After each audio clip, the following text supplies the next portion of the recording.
زبان ہمارے اعضاء میں شرارت کا ایک عالم ہے اور سارے جسم کو داغ لگاتی ہے اور دائرہ دنیا کو آگ لگا دیتی ہے اور جہنم کی آگ سے جلتی رہتی ہے۔ اب یہاں پر زبان کو آگ سے تشبیہ دی گئی ہے، جس طرح ماچس کی ایک چھوٹی سی جو تیلی ہے آگ لگا کر جھاڑی میں پھینک دی جائے تو وہ جھاڑی بہت تیز آگ پکڑ لیتی ہے، اس جھاڑی سے جنگل کو آگ لگ سکتی ہے اور اس طرح ایک بہت بڑی تباہی اور بربادی کا وسیلہ بنتی ہے۔ اسی طرح جب ہم بولتے ہیں، بات کرتے ہیں،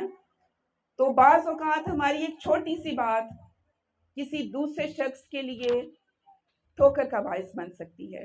اور شاید وہ ایمان میں اتنا نیچے چلا جائے، بجائے ترقی کرنے کے، مضبوط ہونے کے، ہماری کسی چھوٹی سی بات سے وہ شخص تباہی اور بربادی کی طرف روحانی طور پر چلا جاتا ہے اور اس طرح سے وہ جہنم کا ایندھن بن جاتا ہے۔ ہمیں اپنی زبان کو لوگوں کی روحانی ترقی کے لیے استعمال کرنا ہے، کلام میں رہنا ہے، خدا میں رہنا ہے، تاکہ ہماری زبان جو ہے وہ لوگوں کے لیے روحانی ترقی اور بہتری کا وسیلہ بنے، نہ کہ دوسروں کی بربادی کا وسیلہ بنے۔ یہاں پر بات ہوئی کہ اعضاء میں شرارت کا ایک عالم ہے۔ یہاں پر جو لفظ عالم بیان کیا گیا ہے وہ ہمیں بتاتا ہے کہ بہت زیادہ تعداد، یعنی زبان جو ہے اگر شرارت کی طرف چلی جائے یا اس سے ہم غلط بات کرتے ہیں، شرارت کی بات کرتے ہیں، تو وہ اس قدر بڑھ جاتی ہے آگ کی طرح کہ وہ بہت بڑی تباہی، بہت بڑے پیمانے پر وہ بڑی تباہی کا باعث بن سکتی ہے۔ اس کے بعد زبان جو ہے اس کو آگے چل کے دیکھیں گے، زبان ایک بلا ہے۔ یہاں پر آیت نمبر ہے 8ویں آیت میں لکھا ہے، مگر زبان کو کوئی آدمی قابو میں نہیں کر سکتا، وہ ایک بلا ہے جو کبھی رکتی نہیں۔ یہ چوتھی بات ہے، چوتھی جو چیز ہے بلا، اس سے زبان کو تشبیہ دی جا رہی ہے کہ جس طرح بلا رکتی نہیں، اگر ہم عادی کر لیتے ہیں نا اپنے آپ کو برائیوں کا، چغل خوری کا، عیب جوئی کا، الزام تراشی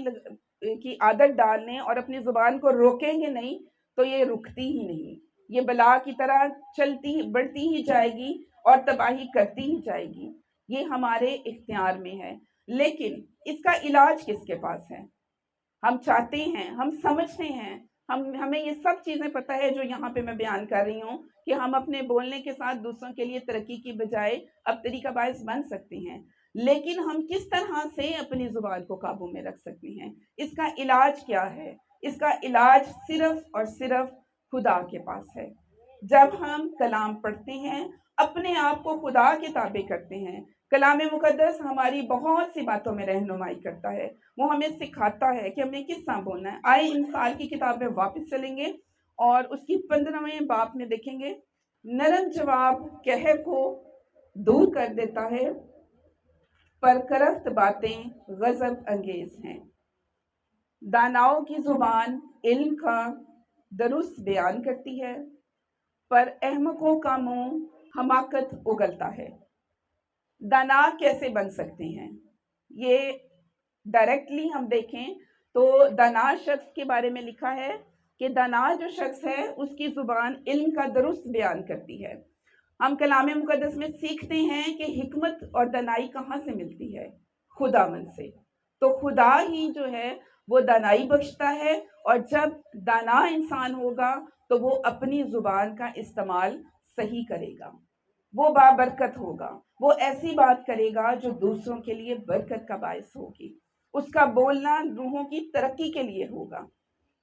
زبان کا استعمال کرنے کے لیے، صحیح استعمال کرنے کے لیے آج ہمیں ضرورت ہے کہ ہم خدا کے پاس آئیں، اس کی حضوری میں جھکیں، اس سے حکمت، اس سے دانائی مانگیں، وہی ہمیں فضل دے گا کہ ہم نے اپنی زندگیوں کے لیے اور دوسروں کی زندگیوں کے لیے اپنی زبان کا استعمال کیسے کرنا ہے۔ کلام مقدس میں قدرت کا ایک قانون ہے جو بیان کیا گیا ہے کہ ایک چشمہ جو ہے اس سے 2 طرح کا پانی نہیں نکل سکتا۔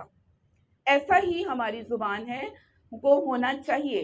کہ ہم اپنی زبان سے اچھی اور بری باتیں نہ کریں کہ ایک وقت میں تو ہم خدا کا نام لیتے ہیں، ایک وقت میں ہم اس کی تمجید کرتے ہیں، اور جب ہم ذرا سے خدا کی نظروں سے اپنے طور پر سمجھیں کہ ہم اوجھل ہیں اور ہم برائی کی طرف چلے جائیں، ہم اسی منہ سے اسی زبان سے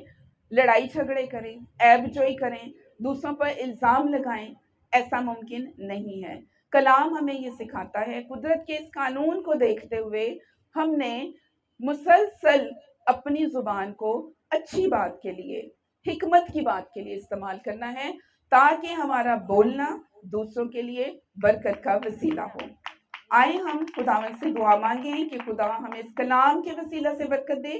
اور ہمیں فضل بخشے کہ یہ جو چھوٹا سا عضو ہمارے بدن میں ہے، ہمیں اس کو صحیح طور پر استعمال کرنا ہے۔ ہم نے اپنے لیے بھی اور دوسروں کے لیے بھی برکت کا وسیلہ بننا ہے۔